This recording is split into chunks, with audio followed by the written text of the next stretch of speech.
Hola, ¿qué tal? Bueno, estamos en el día viernes 24 de abril y retomando lo que habíamos señalado en el último video, el que subimos hace un par de días atrás a la EVA y que tenía que ver con los tres pilares a los que aludían Bronzo y Repeto. Nos había quedado el tercer pilar.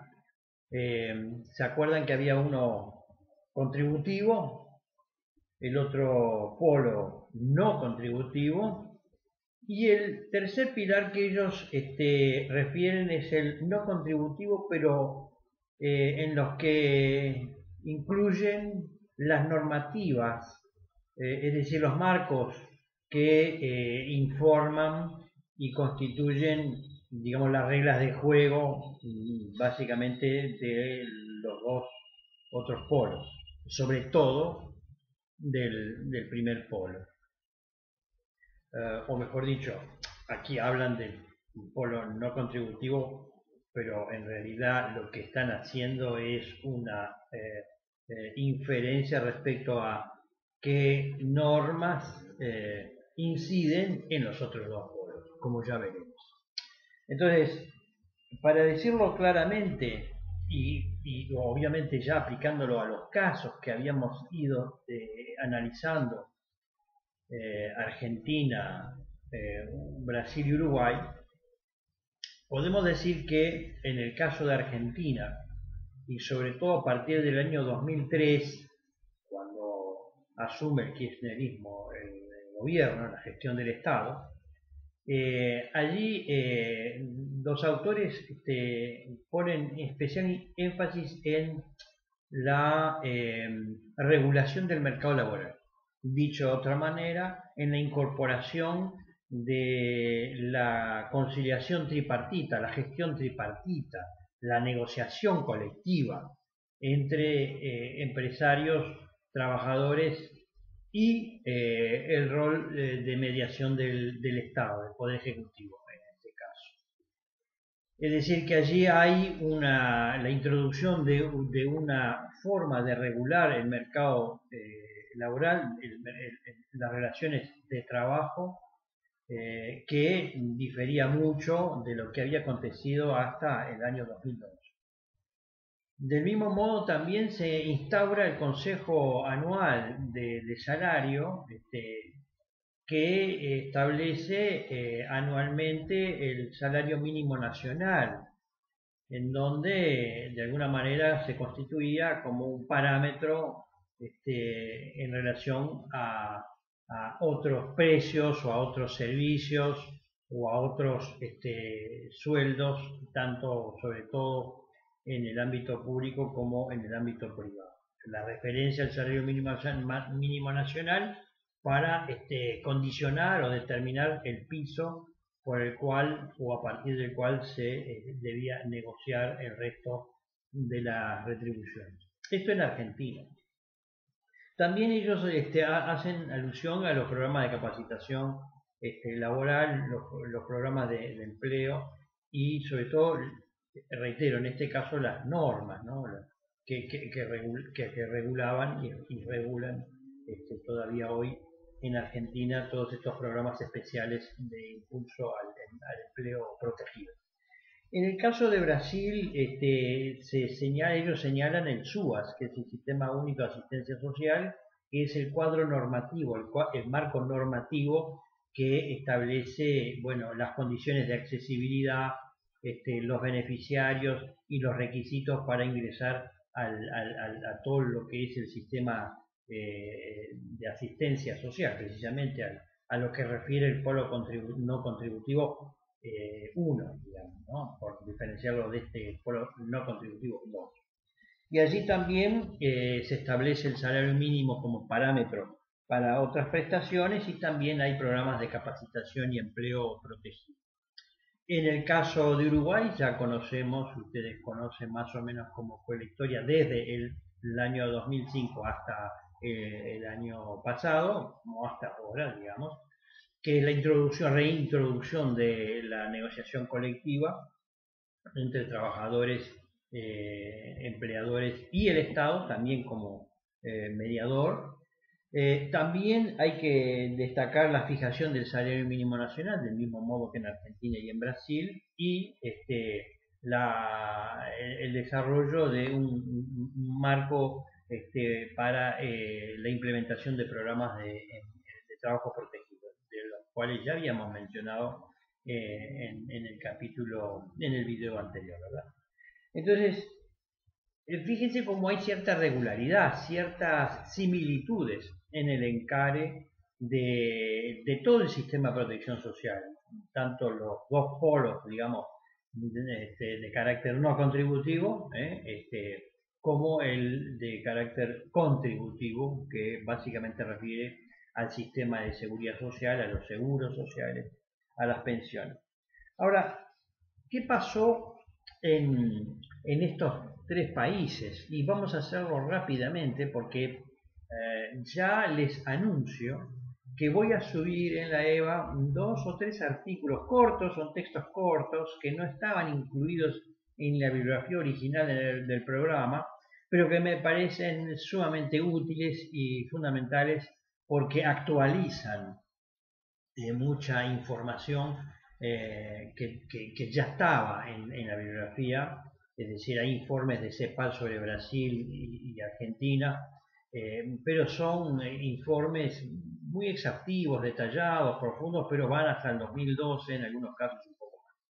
Y aquí estoy incorporando 3 artículos, después ustedes van a entrar a la EVA y van a ver cuáles son, los voy a colocar en un anuncio. Y eso les permitirá actualizar y profundizar en algunos aspectos que voy a plantear muy sucintamente ahora. Porque ¿qué ha pasado en Uruguay? Para empezar por lo más conocido, ¿sí? En Uruguay hasta marzo teníamos un gobierno de tono progresista, digamos, y todas estas políticas no fueron sustancialmente tocadas hasta ahora, digamos, hasta ahora. Es decir, que negociación colectiva sigue habiendo, sigue vigente, etcétera, etcétera. Pero, ¿qué ha pasado en otros países, en estos dos otros, como mencionamos, Brasil y Argentina? Bueno, en Brasil, claramente, desde la asunción de Temer hasta ahora, hasta la asunción del presidente Bolsonaro, las políticas sociales y las políticas de protección social cambiaron sustancialmente. Esto hay que ser muy claros. Fíjense, voy a poner 2 o 3 ejemplos, ustedes como ya lo dije van a poder profundizarlo. En el caso de Brasil, durante el gobierno de Temer y en el año 2016 se tomó la decisión de congelar el gasto público social por 20 años. Congelar significa no incrementar el gasto social, no significa anular, obviamente, porque se siguen manteniendo las prestaciones y servicios públicos. Lo que sí se resolvió es que de aquí a 20 años no se podían y no se van a poder, a menos que haya modificaciones en el sentido contrario, aplicar incrementos en el gasto social.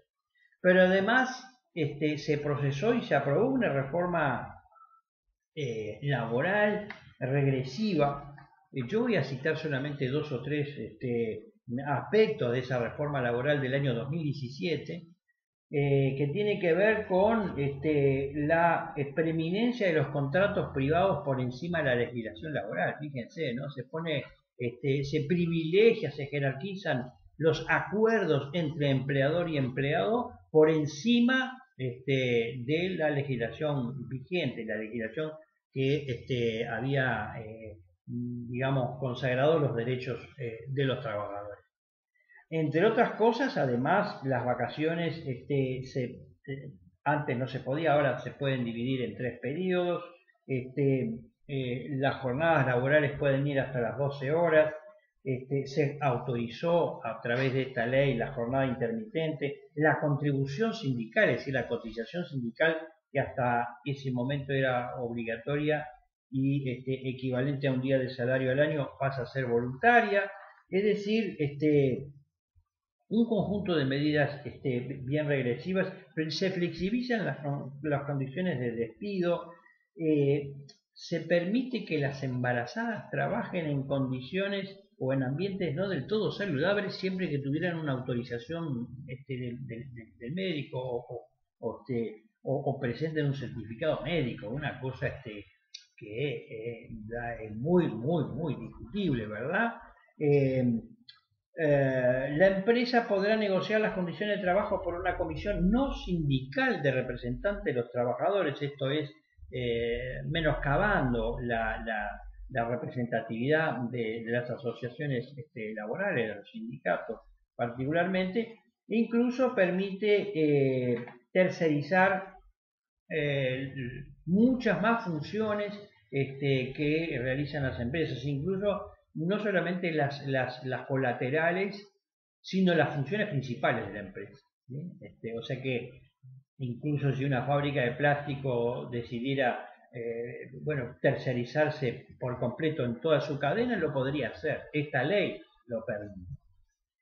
Pero además, en el año 2019, el año pasado, se aprobó una ley de reforma previsional que aumentó la edad jubilatoria de 62 para las mujeres y 65 para los hombres, entre otras medidas que supusieron nuevamente o impactaron de manera negativa en las condiciones y calidad del trabajo y en las posibilidades de acudir a la seguridad social y a la jubilación de millones de trabajadores. Esto muy sucintamente, esto ustedes lo van a tener muy destacado y en detalle y bien analizado en estos textos que yo hacía mención. Pero en todo caso estamos diciendo Uruguay, Brasil, Argentina, Mercosur, dejamos a Paraguay por el momento, transitaron por un periodo más o menos prolongado desde el 2003, digamos, hasta el 2015 en algún caso y 2016 en Brasil y hasta el 2019 en Uruguay, por un itinerario de carácter progresista, digamos, con un sistema de protección social y el conjunto de políticas sociales con determinada orientación política, ideológica, filosófica. Y estos cambios habidos en Brasil y Argentina y ahora en Uruguay lo que hacen es revertir de alguna manera estas transformaciones, estas nuevas orientaciones que se habían impulsado desde el año 2003 con la conquista de muchos derechos y la mejora, sin duda alguna, de condiciones y calidad de vida. Esto reflejado claramente en muchos indicadores sociales. Para decirlo de una manera mucho más contundente, y yo lo he señalado en muchos de mis artículos, algunos de mis artículos, probablemente incorpore alguno a lo largo de las próximas semanas a la plataforma EVA.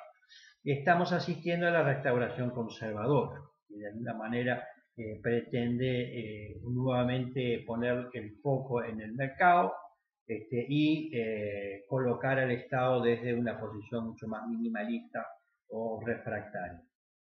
En todo caso, ustedes tienen los textos a los cuales yo aludí, les voy a hacer la referencia en una guía con los datos más precisos, y estos textos van a estar a partir del día de mañana, mañana sábado, si puedo esta misma noche ya lo subo, con lo cual estamos dando un pantallazo, pero realmente muy apretadísimo, de la perspectiva o la realidad de las políticas sociales en los últimos 20 años, por hacerlo así reducido en 2 décadas, en el Mercosur.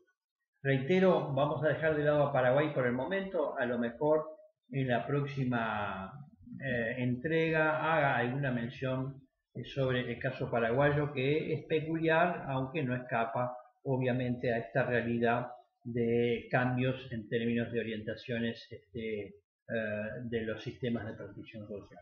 Bueno, cuídense, como siempre digo, si nos cuidamos nosotros, cuidemos a los otros. A partir de la semana que viene ya vamos a entrar, vamos a hacer alguna referencia a Paraguay y vamos a entrar a otro caso que es bastante paradigmático, que es el caso chileno, para el cual tienen ya un documento del CEPAL, que si bien ya tiene sus años, vamos a tratar de incorporar algún texto corto para una actualización pertinente. Bueno, ya saben, me escriben a mi email institucional o directamente a la EVA por cualquier consulta o duda. Cuidado que la fecha de entrega del parcial pasó para el 5 de mayo, lo reescribiré durante todo el día, pero en vez del 4 es el 5 de mayo, martes 5 de mayo, con las pautas que ustedes ya tienen señalizadas en la plataforma EVA. Bueno, que pasen muy bien y como me parece pertinente decirlo, gracias por vuestra paciencia. Espero verlos muy pronto.